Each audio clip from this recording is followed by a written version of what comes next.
যাওয়ার রাস্তা হয়তো এখন নাই। জি আসসালামু আলাইকুম।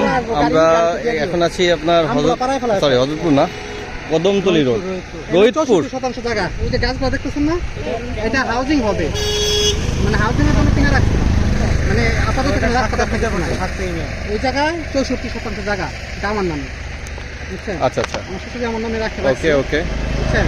এটা 5 লাখ টাকা করে কাঠা বর্তমানে প্রাইস। আপনি করতেছেন না, এটা ওই আর একটা হাউজিং ঢুকছে পাশ দিয়ে, আচ্ছা তাদের সাথে মানে তারা এটা আস্তে আস্তে সব ব্যবহার করবে, সেই আশায় এটা কিনে রাখছে।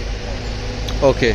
এখন এই অবস্থা কিনলে 5 লাখ। না, এটা হলো যে প্রবীণ মিত্র আছে না, অভিনেতারে। হ্যাঁ প্রবীণ, চিনি চিনি। ওনার বাবা তো জমিদার ছিল, ওনাদের অনেক সয় সম্পত্তি আছে। ওনার এই প্রবীণ মিত্র জায়গায় এটা আমরা কিনছি ওনার কাছে। ওনার আরও জায়গা আছে, মারা গেছে। হ্যাঁ, ওনার ওয়াইফ, ওনার মেয়ে আছে। এই ঈদের আগে আমি যে রেজিস্ট্রি করে আসছি ওনার বাসায়। আপনি কত করে নিয়েছিলেন? আমার নিচ্ছে, আমার শ্বশুর নিচ্ছে অনেক আগে, এই 2003 সালে নিচ্ছে। ও অনেক আগে। ওনাকে ভেঙে ভেঙে টাকা দিচ্ছে, তো আমরা মানে রেজিস্ট্রি করছি। আমি আমার শ্বশুর মারা যাওয়ার পরে আমি আমার নামে দিচ্ছি, মানে রেজিস্ট্রিটা বাকি ছিল। ওনার মানে বায়না চুক্তি দিচ্ছে, এটা অনেক আগে দেয়, বুঝছেন? এখন আপনি এটা নিতে পারেন যদি মানে এখন রিসেন্টলি নেন, তা রিসেন্টলি নিলে 5 লাখ টাকা করে শতাংশ পড়বো। 64% জায়গা আলাদা যতটুকু নেন। এটা ভালো, কিন্তু যেহেতু হাউজিং নেবে, রাস্তাঘাট সব পরিকল্পিত হবে, তো এটা ভালো। এটা কাগজপত্র আমার কাছে আচ্ছা, আছে। তবে এখানে আমি আপনাদের কিছু দিতে মাইনাস হবে, রাস্তার অবকাঠামোর জন্য কিছু মাইনাস হয়ে যাবে। হ্যাঁ, এটাই হয় যে 30%, 25, 30। না, এবং এটাও হবে আমি যে জায়গা নিচ্ছি এটা হয়তো আমাকে না দিবে না, হয়তো দিবে আরেকটা জায়গা, এখন হয় কারণ ওনাদের যে রোড ম্যাপ আছে। ওই জায়গাটা আগে দেখে রাখেন, আপনার ডিসিশন নিন, তারপরে যদি দেখানো হয় আমি দেখাবো। এটা কদমতলী রোড না এটা? হ্যাঁ, এটা এখান থেকে কোনো ক্লাব আছে, কদমতলী এখান থেকে 3 কিলো। হ্যাঁ, গুলিস্তান থেকে বান্দুরা। আচ্ছা আচ্ছা, ও আচ্ছা, গুলিস্তানের গাড়িগুলো নাকি? গুলিস্তান থেকে আসে। যা নিতে চাই কোনাখোলা এই পাশে না, হ্যাঁ, এই কোনা খোলার 1 কিলো। আচ্ছা, এই good. পাশে চলে যেতে পারবেন না? এই পাশে চলে যায়, আর দুটো দেখা আছে, দেখা যান।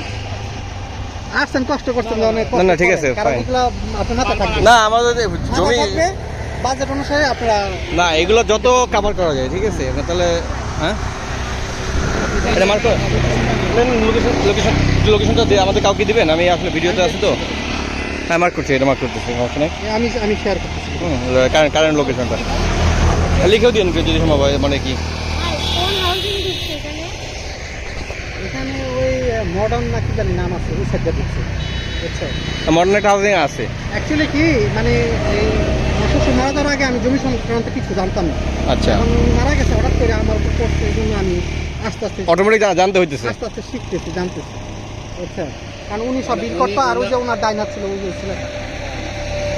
ওই যে জেনে দেখা গেল। কোন জায়গা আছে এগুলো এখন আপনারা সব জানেন। আমি জানি সব, আমার কাছে সব শেয়ার করে দেবো। আমার কাছে সব কাগজপত্র দলিল সবই আছে। না, এই জায়গাটা ভালো, মেন রোড তো, মানে ভালো। আর যদি হাউজিং হয় ওরা প্ল্যান করেই করবে। ওই যে গাছপাট আছে না, ওইখানে 64% এক দাগে।